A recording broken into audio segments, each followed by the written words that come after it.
Hey everyone, welcome on into another LEGO Masters interview. Today we've got Mel and Jermaine with us. I'm so excited getting to hear about their incredible experience on LEGO Masters. Let's dive on in and hear all about it.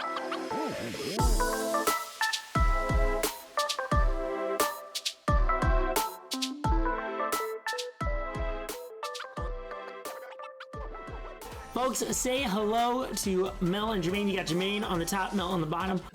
Guys, if I can give you the opportunity, I would love for you to just introduce yourself to all of our friends here. Give us a little bit about yourselves, how you met, how you came together for LEGO Masters, and just a little bit of general info on you guys. Let's do it up. Take it away, Jay. All right, so I'm Jermaine, and I go by BX Bricks in the LEGO community. And I'm Mel. I go by Iceberg in the LEGO community. Awesome. And, where are you guys? Oh, sorry. Go ahead, Jermaine. Yeah, you guys are on it. Oh, sorry. No, I was just going to say that we met about 3 years ago at Brick Fair, Virginia. Brick Fair, Virginia. Awesome. And where are you guys both from? I'm from Bronx, New York. And I'm from Baltimore, Maryland. Let's start with like your LEGO building history. So why don't we start with Jermaine since you're on top on the cameras here. Tell us a little bit about how long you've been into LEGO, how you got into it. Did you grow up with it? Break it all down for us. All right, so I've been playing with the LEGO since I was a toddler, according to the baby pictures my parents showed me. Been building like Duplo swords and all sorts of crazy stuff. But I've had all my LEGOs all my life. I probably stopped playing with them from like the beginning of high school up to about my, like getting into my 30s. But yeah, I've always loved building robots and Transformers, so that's always been my thing. Awesome, awesome. I absolutely love it. Of course, had a little bit of a dark ages there at a very understandable time, so not too bad of one overall. So glad to hear you weren't out of it for too long, which is amazing. And then Mel, give us a little bit of the same thing. Like, when do you remember first starting with LEGO, and what kind of stuff have you always been into? Well, growing up, we always had like LEGO around, but I just never took to it. So I actually dived into LEGO like heavily, like almost about 3-4 years ago with my grandson. We went to go see the LEGO Batman movie, and ever since it's been a dream. I've been able to meet people in the LEGO community, people like Jermaine, and done wonderful things. Obviously, and we've seen a lot of that. Mel actually hosts, he does lots of stuff on YouTube. He does his own podcast. I've had the pleasure of being on it before. So fantastic stuff. And then let's talk a little bit about you guys. Like, so what was your first meeting like? How did your friendship kind of establish? Did you guys work on any projects together? And then how did that maybe lead up into becoming partners on LEGO Masters? So the first time I met Jermaine, I think we were down in Brick Fair, Virginia, and I brought my Avengers Tower out. I thought I was doing something special, and I look over my shoulder, and it's this bald guy with a beard that looked just like me. He's got Transformers, right? Knock my stuff out the park. And so, and it's funny because then later on the next year, I went to Philly Brick Fest. I look over my shoulder, the guy's in the same spot. right behind me again. So it's like, at that point, we got to be friends, we got, because you just keep it beside each other at the cons. I guess you got to be nice to each other or something, right? Yeah, that's my display buddy. Your display buddy. Did you guys ever start to like mix anything together? Did we ever get any Transformers roaming through your cities, Mel, or? No, that's actually in the works. Like, we never good. We never built together at all. So that's actually in the works. We got a few things that we are going to collab now because we're partners for life now. And so, and that was probably one of the collaborations, trying to do a Marvel crossover to Transformers type of thing. I am very excited to see that. I'm sure all our friends here are very excited to check that out when it comes as well. That's awesome to hear. Really, really good stuff. Let's dive in a little bit more about your interest in LEGO. I admittedly, Mel, and you've kind of already said it like 60 billion times, but I'm going to ask you anyways. Yeah. What are your favorite LEGO sets, themes, and pieces? Let's talk about all three. So I think you really kind of got the first two crossed off the list, but... Right. So mine is no doubt, I like Marvel superheroes. I do, by far. All the in-game sets and all that, Avengers sets. I love it. I dig it. Spider-Man sets all day. I'm also into the city stuff too. I like tall buildings. I just love building tall buildings. And some of those modulars may include some of that as well, because I'm trying to make my own city as well. Yeah. That's beautiful. That's beautiful. Are there any favorite, like all-time favorite Lego sets? Something that you were like, you saw and you're like, oh, I gotta have this. I want to say, I definitely want to get I don't know, probably one of the old school Star Wars sets. Old school Star Wars set, not even a Marvel set. What is this? I'm trying to leave the Star Wars stuff away because it's killing my pockets, man. Yeah, it's a deep rabbit hole that you go down with that one. Fair enough. All right, I won't push too hard. Jermaine, tell us a little bit more about your, like, we don't have Lego Transformers, so those can't be your favorite sets, unfortunately. So what are the stuff that but that you really go like? with the next best thing, which tends to be the mechs from the Ninjago sets. The Ninjago goodness. Yes, indeed. Yeah. Do you have any like standout favorites from that stuff? Well, recently they came out with this huge set. I can't think of the name off the top, but it's like this huge white and sand green mech. It's about maybe this tall. Yeah, it sounds familiar. It comes off the back with the wings and everything. Like, that set's fire. I'm like visually seeing like parts of it, so I totally know. But in general, you're totally right. The Ninjago sets give you a lot of that like Transformer mech building goodness that you would want. And I'm sure you end up taking advantage of a lot of pieces to do your own building. Am I right? Oh, yeah, of course. I mean, I usually work with the small toe ball joints, but the big... Mixel joints? Yeah, the mixel joints. Oh, yeah. But I love the big ratcheted joints for my combiners. Yeah, that's awesome. That is so fantastic. And then diving into more of that same topic, or I guess kind of moving into from, the standard fan stuff to more of the creative fan stuff, what are some of your favorite creations of your own, guys? You want to start now? No, you got it.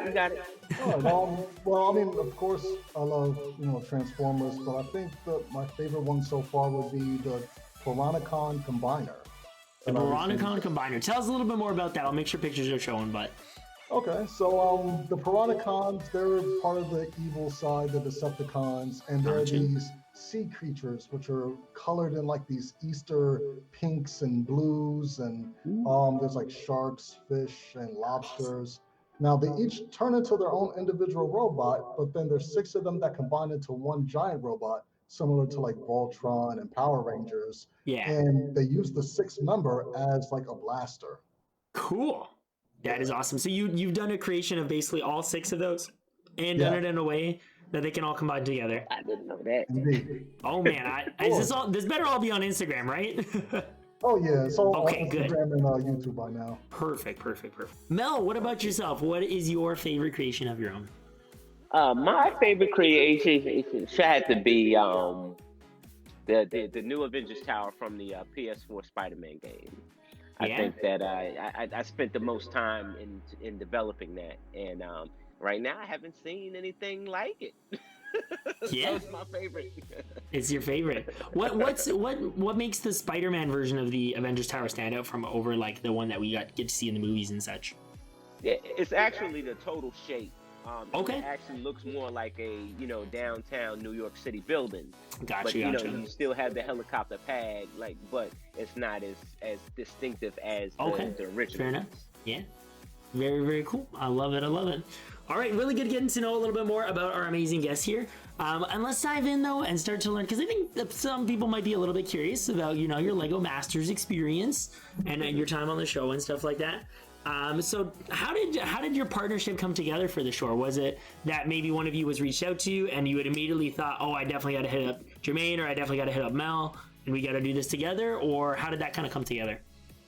Well, I was a fan of the Australia show, and I was watching one of I think it was the Comic Cons or something, and Beyond the Brick gave the announcement, hey, look, Lego Masters coming to the U.S. and here's how you apply.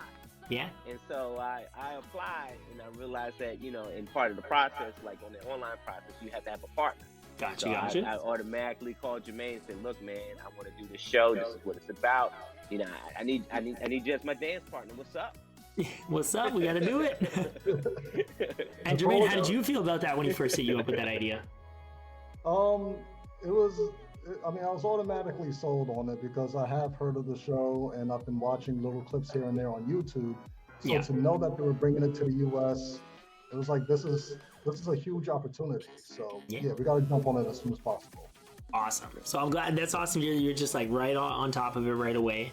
Each other's first thoughts for it. So absolutely fantastic. Give us a little bit of just the general of like, what was it like being on the show? How did you guys enjoy the whole experience? So we, you know, you go through the process and everything, and they call you first, right? So I get some weird, you know, number from California calling me, and so I tell Jermaine, I said, man, you know, there's somebody from California keep calling me. He says, dummy, that's Lego Masters calling you. That's Lego Masters, man. Talk to them. Talk to them.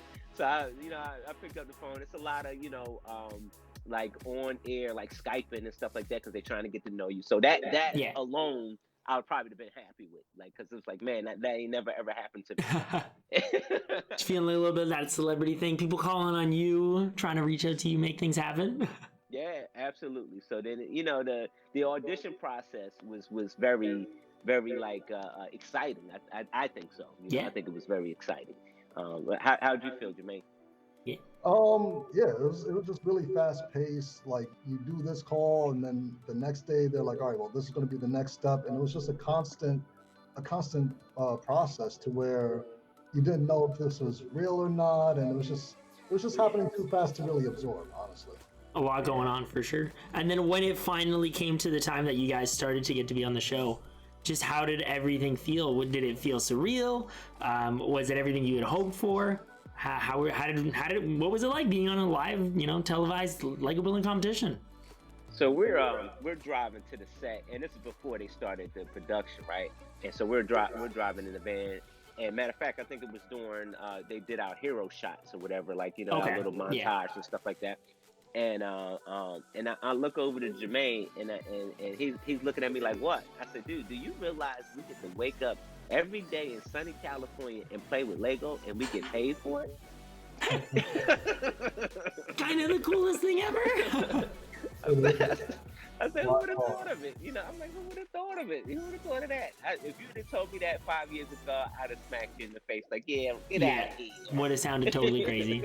Like, you're absolutely right. So it was so surreal, and I think that once we matter of fact, it was the first challenge with the theme park, and I sat down, and we're starting to pull up all the stuff off the board, right? Because we're making feral sand, and I look over at Jermaine, and he says, "Dude, snap out of it." I'm like, "I can't, man. I just can't believe I'm here, man." Pinch me because this isn't real. I was definitely more grounded in the beginning than anything else. Like I couldn't really look at everything to say, wow, this is actually happening. It was just like tunnel vision. We're here to win. Let's go for it. Got that winning mindset going right there. Yeah. Keeping everyone centered and ready to go. Fantastic. And speaking of, you know, all the bricks and stuff like that, what was it like having access to so much Lego? Did you ever find you were limited in some way? Was it everything you had dreamed of, just being able to kind of bring those crazy creations that you always imagined to life? What was that like? So it was like once we did the set and saw the setup, it was like when you go into a Lego store and you go straight to the back to the pick-a-brick wall, 100%. but about the size of the back, like a basketball court. Oh my gosh. I feel like, you know what, that's the first time I've heard it described at that scale. So to hear how big it is pretty awesome. Yeah, I mean, even the way they designed the set, they made it look like it was built out of large Lego bricks. So it was like, I can't wait to get home just to rebuild the set to have it home. Yeah. Mel, did you feel pretty similarly? Yeah, it was a dream. Like and I think that was probably the ambiance of the place, because you're looking around, you're looking at the lights, and you have this project you got to do, and it's hard to snap out of it. But it's just the fact that you have like every type of brick that you can imagine in front of you. You know, it brings me to tears because I'm going to withdrawals, because I'll never have that opportunity again where to have all that brick around me. Like, yeah. So. Yeah, never say never though, right? Just one day to look at everything before we start building. You wish you had one day? Yeah. Like because it was, yeah, that's right. People have kind of mentioned before, like there was no getting to see what you were working with in advance. It was just you were there day one, started building pretty much right away and just had to dive in and figure it all out, right? Yeah. Absolute insanity. Totally crazy, but I love it. How did you guys enjoy your interactions with, the judges, the host, your fellow competitors? How did that all feel to you guys? Was it really exciting, really awesome? Well, it was a little weird because it's like you want to kind of get to know everybody on a personal level, but you got to also know they're your competition. So we very didn't know true. How to approach things until maybe after the first challenge, and then it's like, oh wow, we get to share our experience with what just happened. Yeah. And that's when like we kind of became like a family. Like that's when all of that kind of started. But you're there for a competition, so you're sizing each other up, and then the host is coming by to like talk to you and mess with you, and the Brickmasters were kind of like off on their own, like just being like these stern figures, like very judgmental. Thumbs up, thumbs down. They had to be professional, right? Maintain that little bit of distance. Can't be getting connected, So, very fair. But did you find like overall, like, because I think in the show we pretty much only get to see the judges basically giving people a hard time. And from what I've heard from most of the competitors, there was a lot of like positive criticism and stuff like that. Did you guys feel that had been the case as well? Yeah, I think that like with Brickmaster, Jamie and Amy, they definitely they were like your art teachers, right? They tell you, this is the canvas that I envision, this is what I think you can do, and prove me wrong. Okay. And so they gave you a lot of helpful tips along the way of your process. They'll tell you, hey, this is what I like, this is what I don't like, and which was fair, because it's like, all right, we need to change these things, and get them up to speed. And they'll tell you, hey, look, you rise to the occasion, or they'll tell you, hey, look, you didn't do so hot. Didn't do so hot, indeed. Yeah. But from the beginning, it seemed like Brickmaster Jamie has always been intrigued with the direction that we chose to go for our projects. Okay. Yeah. And one of the things that stood out to me is that, he was really curious with, my usage of the lights that we put in the Sphinx head. He's like, nobody else has used lights yet. I'm curious to see where you're going with this. Yeah. Yeah. That's awesome to hear. And what about Will Arnett? How was that? Having the thing that got Mel back into Lego, like pretty much the guy responsible for that, being the one who's kind of guiding you through this journey. What was that like? He was funny. he was really funny. He was a funny guy. Yeah, I think every conversation ended up in a joke. Even in our last episode, we were joking around with him a lot. And I think you just got to be ready for the punchline with Will. Yeah. He's always got one ready for you. Yeah. Yeah, and I definitely think I found him pretty funny throughout the show for sure. And I'm glad to hear that he was always keeping that vibe going. I'm sure it was always nice to have someone come around and be a little bit of comedic relief during some of the stressful times as well. Yeah, he was like one of the guys. He'd tell you real quick, oh, Jermaine, I'm from around the way. Like, what's around the way? my round the way is different from your round the way. Look, I get down. I'm from around the way. Oh, like, all right. Okay, we're getting Mel back. There we go. Oh, I fell out. My bad. You froze on us a little bit. You froze on us. You turned into an iceberg. You can't do that, iceberg. Awesome to hear. He tell you that he's from around the way, so he relates to you a lot. So Will was good on that. Really good about building the connections. Jermaine, did you feel pretty similarly about everything Mel said, or was there anything else that stood out to you about Will in particular? Well, I'm gonna tell you off rip that there's a lot of stuff that was said between Will and the other contestants, including us, that they'll never air. Will is a really edgy guy. Okay. He did that to keep us on our toes and to keep our minds fresh. So I think he took pride in just saying little weird, quirky things to make you be like, wait, what? This is a family show. You can't just go and, start, bleepity-bleeping all over the place. But, I mean, that's what they allowed him. I mean, it was really fun, honestly. That's really cool get a good reaction out of you. They want your true essence of a laughter. So, good editing makes good for editing. Good editing indeed. I bet there was a lot of that on the show. Speaking of being on the show, what were some of the best and worst things about being on a show and a set? There's been some really interesting things brought up already, but I'd be curious to hear what kind of stood out to you guys about just the experience of actually being like in a studio doing a TV show. I think just the part that was a little difficult was getting around the time crunch, like trying to build your best work against the clock. Yeah. So, I mean, both me and Mel are both perfectionists in our own rights. And, you know, we try to bring people just the best of our abilities. So a lot of what we were doing, we were kind of doing for the first time, including building together for the first time. Gotcha. Learning how to do this for TV against the clock. Yeah. And here's the thing that Jermaine is not telling you is that even the clock may say 14 hours or 8 hours. You know, you got all those stoppage times in between where the clock is not stopping. You're stopping building because they want to talk to you. But and they're not giving you any breaks on that stuff, rolling. No. Dang. So you'll have Will Arnett, you know, he'll come around once or twice. You have the judges, he'll come around once or twice. But then you have the producers that'll come around 4 times on you, and you know, ask you questions, and so you're stopping your building process, and you know, to answer these questions. And that's a good 25 minutes to a half hour at least. Yeah, that's brutal having to be putting up with so many things like that on the go. Mm-hmm. So you got to be prepared for that, you know.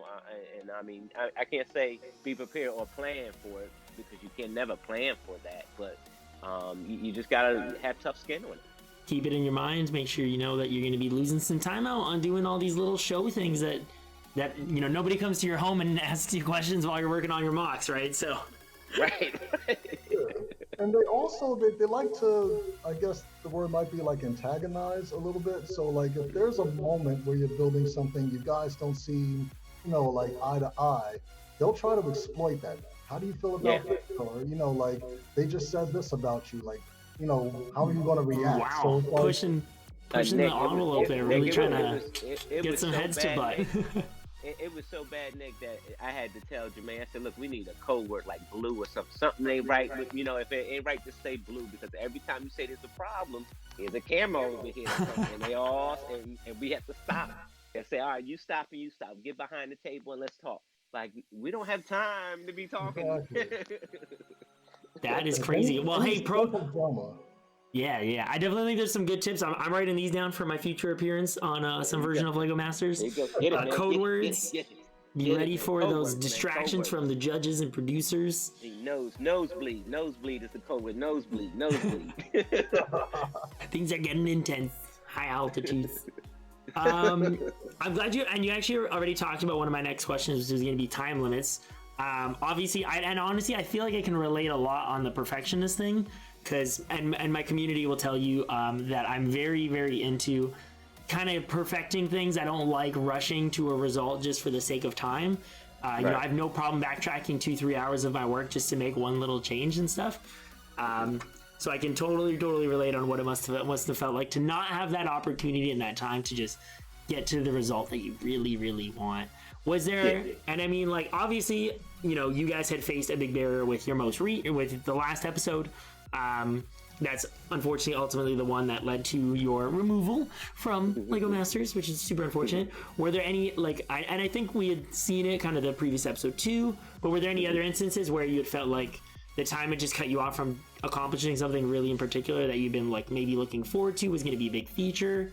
What was something that we, you know, maybe didn't get to see so much? I think with the last episode, and I could talk to it because you can actually see it if you pay attention. If you go back, one shot you see me doing the support, right? Well, if you look at the second shot me doing support, it was actually a different support. And then the third shot of me with the support in my hand is a different support, right? So we changed that support 3 times. Oh man. Yeah.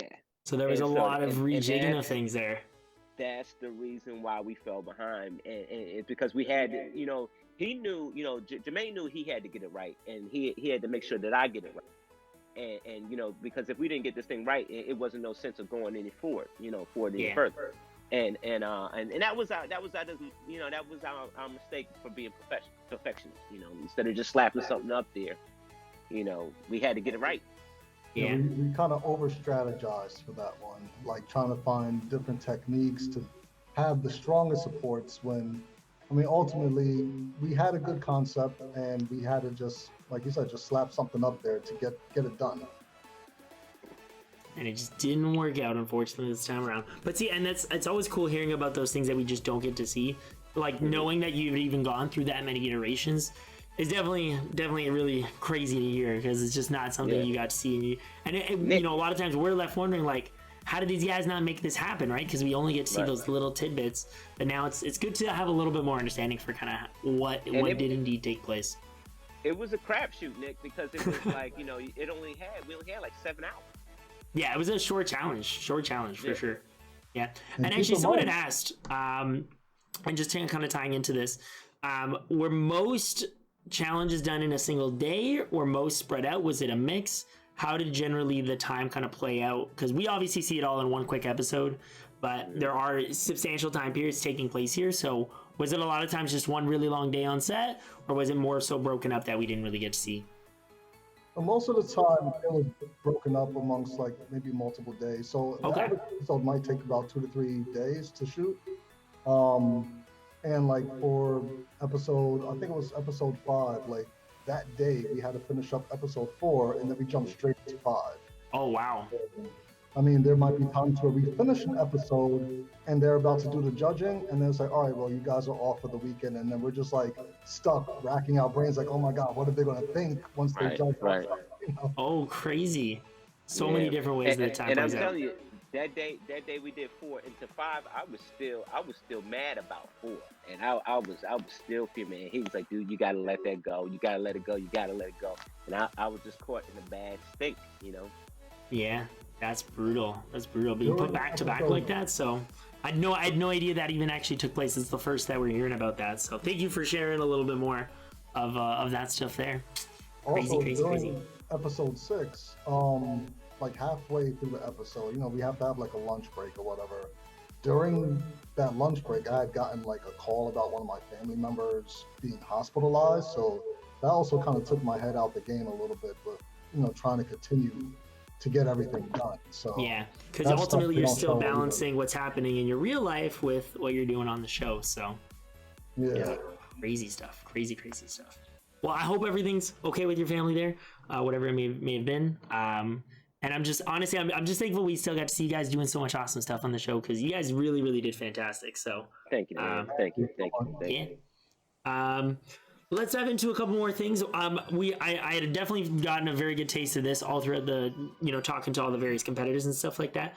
Were there any major parts of any of your builds from any of your episodes that you guys had really loved, like you were really proud of, that we didn't get to see? What were some of those things that we just missed out on?